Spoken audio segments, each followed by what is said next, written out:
بچه‌ها چپ که میدونید یعنی چی؟ کمونیست، مارکسیست، سوسیالیست، ببین اینا هم هست. ولی چپ همینطوری که از اسمش برمیاد کسایی که همه چی به چپشونه. یعنی مملکت به چپشونه، تمامیت ارضی به چپشونه، ایران به چپشونه. بعد چپا کیان؟ چپ ما.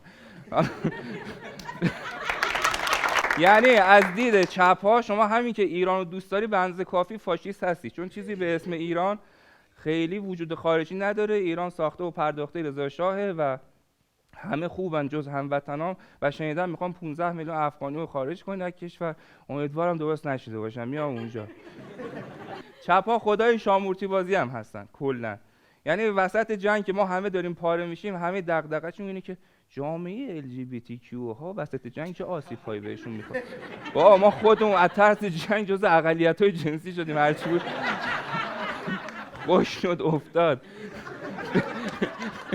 به این پدیده توی علم سیاست میگن چپونه واویلا.